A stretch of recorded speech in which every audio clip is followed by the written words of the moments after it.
Vous le savez, l'histoire a ses héros, mais aussi ses hasards. Eh bien, il en va de même pour l'étymologie, l'histoire des mots qui parfois tournent mal.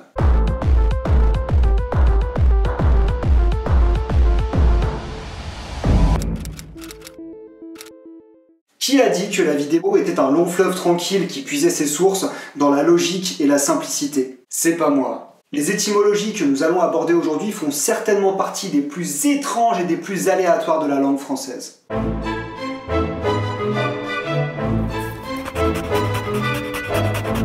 Il fait chaud en ce moment.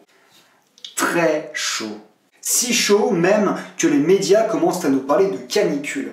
Mais d'où vient ce mot? Eh bien, de la même racine que canapé, canine ou canaille. Leur point commun? Tous ces mots viennent du latin canis qui signifie chien. Tu te demandes peut-être quel est le rapport. Le nom canicula en latin signifie petite chienne. Petite chienne? C'est ainsi que nos ancêtres surnommaient l'étoile Sirius qui appartient à la constellation du Grand Chien et qui brille particulièrement en été lors des périodes de forte chaleur. Et c'est pour ça que nous avons gardé le nom canicule pour désigner les jours les plus chauds de l'été. Deuxième descendant de canis, canapé. C'est assez étonnant, mais le nom canapé est la contraction de trois mots, chien au pied. Parce que les chiens aiment se lever au pied de leur maître lorsque celui-ci s'installe au coin du feu, dans son canapé, avec son chien au pied. Concernant la canine, ne vous inquiétez pas, ce n'est pas vraiment une dent de chien qui vous pousse dans la bouche. En fait, la canina désignait la viande des chiens. Une viande dure que seule une dent très pointue pouvait percer, d'où le nom de canine que nous avons conservé du latin. Parlons maintenant de canaille, une insulte relativement gentille et mignonne, canaillou, qui équivaut à petit coquinou, mais qui semble nettement plus agressif quand on sait qu'à l'origine, canaille voulait dire bande de chiens. C'est vrai que c'est tout de suite moins mignon. Parlons bien, parlons peu, parlons fromage. Qui aurait pu croire que le nom fromage venait d'une erreur de prononciation que l'on appelle la métathèse? Ne vous inquiétez pas, le mot métathèse est un nom compliqué qui recouvre une réalité très simple. Ça vous est déjà arrivé d'entendre un petit enfant enthousiaste d'aller au pestacle ou à l'aéroport? Ça aussi c'est mignon. C'est ça une métathèse. Et pour fromage, c'est la même chose. C'est tout simplement un phénomène linguistique qui mène à l'inversion de lettres ou de sons au sein d'un mot ou d'une expression.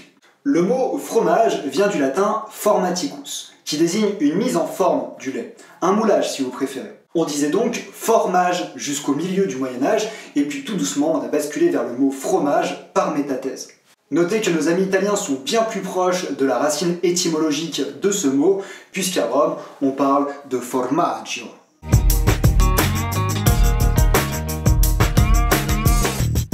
Rien vient du latin res, rei, qui signifiait à l'origine précisément l'inverse de ce qu'il signifie aujourd'hui. Le mot res signifie en latin chose ou quelque chose. Et le sens de ce mot va progressivement changer avec l'histoire de la négation en français. Vous aviez déjà remarqué que nous parlons la seule langue européenne qui fait reposer sa négation sur deux mots? Ne pas, ne jamais, ne rien. On appelle ça la négation bitensive, la négation en deux temps. Les autres langues se satisfont d'un seul mot qui ressemble à notre ne, le not en anglais, le non en italien, le no en espagnol ou le nicht en allemand. Fut un temps, un seul mot suffisait en français aussi. Et quand quelqu'un disait « je ne possède rien », il pouvait dire « je ne possède chose », ce qui signifiait « je ne possède pas de chose ». Et c'était l'inverse de « je possède rien », au sens de « je possède chose », je possède quelque chose. Au fil des siècles, on n'a plus utilisé rien en dehors de la négation. Et c'est comme ça que ce mot est devenu l'inverse de lui-même. Là, j'appelle votre vigilance. Si un jour, vous croisez un gars tout droit venu du Moyen-Âge, du genre Godefroy de Montmirail ou Jacouille la fripouille. Ah si, ça peut arriver.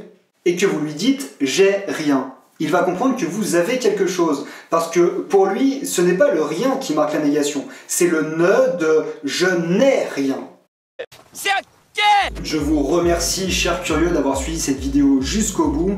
Restez connectés et abonnez-vous pour assister à nos prochaines aventures dans l'histoire de la langue. D'ici là, je vous souhaite une bonne journée.